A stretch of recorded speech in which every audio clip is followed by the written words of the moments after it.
প্রিয় শিক্ষার্থী বন্ধুরা এবং ভিউয়ার্স যারা দেখছেন ঘরে বসে কারিগরি শিক্ষা ক্লাসে আজকে সবাইকে স্বাগত।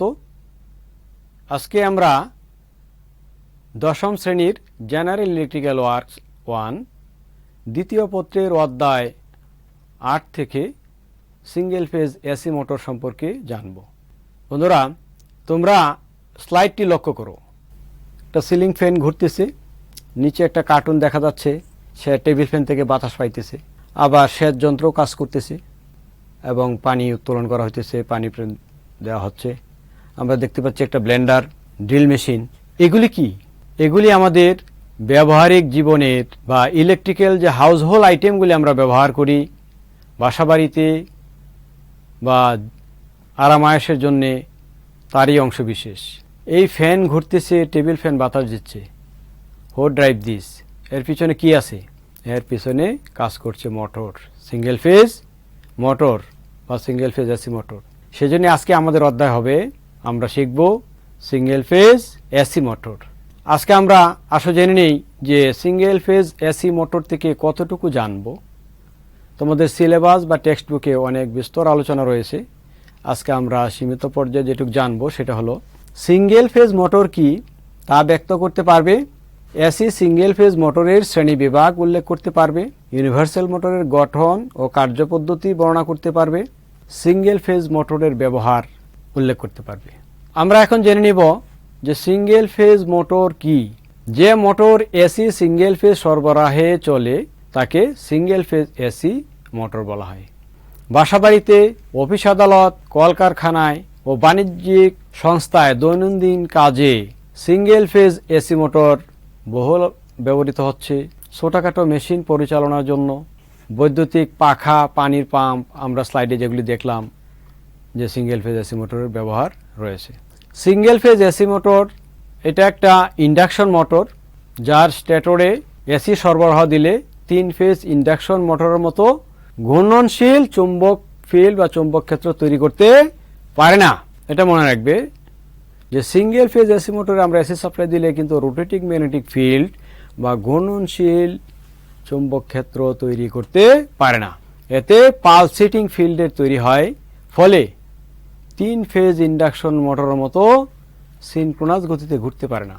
আমরা এখন দেখব সিঙ্গেল ফেজ এসি মোটরের শ্রেণী বিভাগ, কি কি ধরনের সিঙ্গেল ফেজ এসি মোটর হতে পারে। গঠন ও চালু করার পদ্ধতি অনুযায়ী সিঙ্গেল ফেজ এসি মোটরকে প্রধানত 4 ভাগে ভাগ করা যায়। যেমন ক, induction motor, repulsion motor, series motor এবং সিনক্রোনাস মোটর। এই প্রধান 4 প্রকারের সিঙ্গেল ফেজ মোটর, এটা মনে রাখবে। এছাড়াও এই 4 প্রকারের এক প্রকার যে ইন্ডাকশন মোটর, সেইটাকে আবার 6 ভাগে ভাগ করা যায়। যেমন split pitch motor, capacitor start motor, capacitor motor, shaded pole motor, reluctance motor এবং capacitor start and run motor. আমরা আলোচনা করছি জেএসি সিঙ্গেল ফেজ মোটরের শ্রেণী বিভাগ। এবার আমরা দেখে নিব ইন্ডাকশন মোটরের নিয়ে রিপালশন মোটরেরও একাধিক ভাগ রয়েছে। রিপালশন মোটর প্রধানত 4 প্রকার, যেমন সাধারণ repulsion motor, compensated repulsion motor, repulsion start induction motor এবং repulsion induction motor. Synchronous motor এটাও 2 প্রকার হতে পারে, রিলাক্টেন্স মোটর এবং হিস্টেরিসিস মোটর। এবার আমরা ইউনিভার্সাল মোটর কি, এর গঠন এবং কার্যপদ্ধতি সম্পর্কে একটু জেনে নিই। যে মোটর সমমানের এসি সিঙ্গেল ফেজ ও ডিসি উভয় প্রকার সরবরাহের সাহায্যে একই গতিবেগ ও একই আউটপুটে কাজ করে তাকে ইউনিভার্সাল মোটর বলা হয়।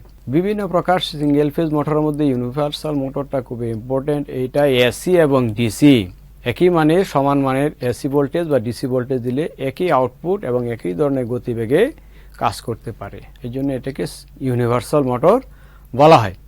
ইউনিভার্সাল মোটরের বৈশিষ্ট্য ঠিক ডিসি সিরিজ মোটরের অনুরূপ। ডিসি সিরিজ মোটরের সাপ্লাইয়ের পোলারিটি পরিবর্তন করলে মোটরের ঘূর্ণনের দিক পরিবর্তন হয় না। তাহলে যেহেতু গঠন অনুরূপ এসির, এটা কি হবে? ইউনিভার্সাল মোটরেও পোলারিটি চেঞ্জ করলে, অর্থাৎ ডিসির সাপ্লাই চেঞ্জ করলে বা এসির টার্মিনাল চেঞ্জ করলে আর ঘূর্ণনের দিকের পরিবর্তন হবে না। কারণ কি, আর্মেচার ও ফিল্ড কারেন্ট প্রবাহের দিক একই সময়ে পরিবর্তিত হয়, ফলে ইউনিভার্সাল মোটরের ঘূর্ণনের দিকের পরিবর্তন হয় না। ইউনিভার্সাল মোটরের যে মেইন প্রধান অংশগুলি স্লাইডের চিত্রে আমরা দেখিয়েছি, একটু ভালো করে দেখে নেবে।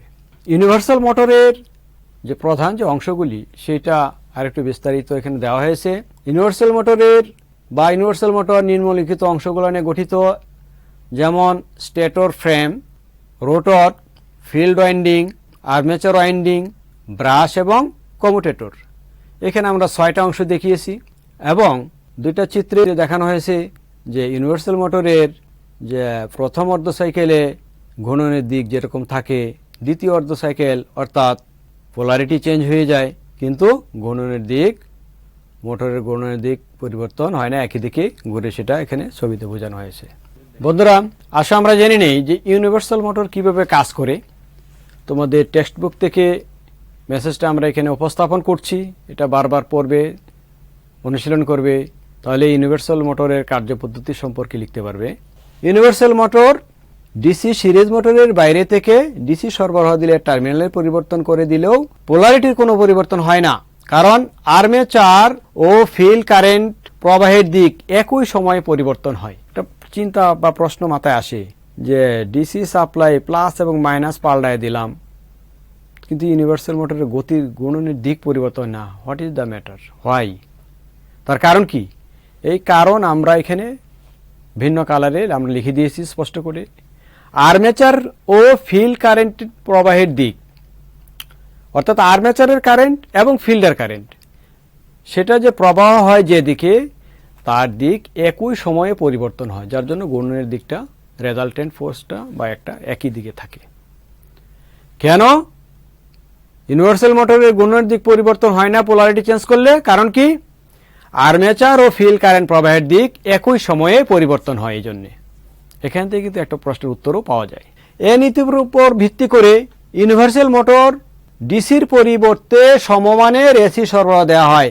এ অবস্থায় প্রতি সাইকেলে টার্মিনাল দ্বয়ের পোলারিটি 2বার পরিবর্তন হলেও মোটরের ঘূর্ণনের দিকের কোনো পরিবর্তন হয় না। আমরা কার্যনীতিটা আমরা আরেকটু ভালোভাবে দেখে নেই যে যদি প্রথম পজিটিভ হাফ সাইকেলের উপরের টার্মিনাল পজিটিভ হয়, নিচের টার্মিনাল নেগেটিভ হয়, এবং এইভাবে ভোল্টেজ সাপ্লাই দিলে আমরা কি পাবো? উপরে এন পোল, নিচে এস পোল, যেটা আমরা ডায়াগ্রামে দেখেছি। কাজে আর্মেচারের উপরের হাফ কন্ডাক্টরে পজিটিভ এবং নিচের হাফ কন্ডাক্টরে নেগেটিভ সাপ্লাই পায়। এ অবস্থায় আর্মেচার ফ্লেমিং এর বাম হাতের নিয়ম অনুসারে ঘড়ির কাঁটার বিপরীত দিকে ঘোরে। একইভাবে নেগেটিভ হাফ সাইকেলে উপরের টার্মিনাল নেগেটিভ এবং নিচের টার্মিনাল পজিটিভ ভোল্টেজ সাপ্লাই পায়, ফলে উপরে আগে যেখানে এন পোল হয়েছিল, এইবার উপরে সেখানে এস পোল এবং নিচে এন পোল তৈরি হয়। এই অবস্থায় আর্মেচার ফ্লেমিং এর বাম হাতের নিয়ম অনুসারে ঘড়ির কাঁটার বিপরীত দিকে অর্থাৎ একই দিকে ঘোরে। এভাবে ইউনিভার্সাল মোটর কাজ করে। তাহলে আমরা দেখলাম ডিসি সাপ্লাই যখন দেই তখন ইউনিভার্সাল মোটরের যে ঘূর্ণনের দিক যেরকম থাকে, এসি সাপ্লাই দিলেও একই থাকে। কেন দিক পরিবর্তন হয় না সেটা এই স্লাইডে বোঝানো হয়েছে। বন্ধুরা, আমরা এখন জানব ইউনিভার্সাল মোটর বা এসি সিঙ্গেল ফেজ মোটর, এগুলি কোন মোটর কোন জায়গায় ব্যবহৃত হয়, বা ওই মোটরগুলি দেখলে যেন আমরা বুঝতে পারি যে এটা সিঙ্গেল ফেজ এসি মোটর বা অন্য কি মোটর। আমরা আজকের ক্লাসের পরে সিঙ্গেল ফেজ এসি মোটরের প্রয়োগ ক্ষেত্র তোমরা আইডেন্টিফাই করতে পারবে বা বলতে পারবে। আমরা এখানে যা দেখছি, সাধারণত বাসাবাড়ি, অফিস আদালত, স্কুল কলেজ, ব্যবসা প্রতিষ্ঠানের বিভিন্ন কাজে সিঙ্গেল ফেজ এসি মোটর ব্যবহৃত হয়। Drill machine, grinding machine, lathe machine ইত্যাদি চালাতেও সিঙ্গেল ফেজ এসি মোটর ব্যবহার করা হয়। শিল্প কারখানায় পাখা, ceiling fan, exhaust fan, pedestal fan, air cooler ইত্যাদি পরিচালনার কাজেও বিভিন্ন সাইজের সিঙ্গেল ফেজ এসি মোটর ব্যবহার করা হয়। এই সিঙ্গেল ফেজ এসি মোটরের একটা wide range of application field. কেন? কারণ এর বেশ কিছু সুবিধা আছে, পাশাপাশি কিছু অসুবিধাও আছে। আসো আমরা এগুলো দেখে নেই। সিঙ্গেল ফেজ এসি মোটরের সুবিধাসমূহ, এই মোটর সংযোগ করা সহজ, দাম কম, রক্ষণাবেক্ষণ খরচ কম, ব্যবহার বেশি, মোটরের গুণনের দিক পরিবর্তন করা সহজ। সুবিধার পাশাপাশি কিছু অসুবিধাও আছে, সেগুলা কি? সিঙ্গেল ফেজ মোটরের ক্ষমতা কম, মোটরের দক্ষতা কম, স্টার্টিং টর্ক শূন্য, পাওয়ার ফ্যাক্টর নিম্নমানের হয়, মোটর নিজে নিজে স্টার্ট নিতে পারে না। এগুলি হলো সিঙ্গেল ফেজ মোটরের অসুবিধা। তো আমরা এই পর্যায়ে যা জানলাম সিঙ্গেল ফেজ মোটরের সুবিধা এবং অসুবিধা। তোমাদের পরীক্ষায় প্রশ্ন আসতে পারে সিঙ্গেল ফেজ এসি মোটরের সুবিধা এবং অসুবিধা কি, তাহলে তোমরা এখান থেকে লিখতে পারবে। এটা ভালো করে অনুশীলন করে নিবে।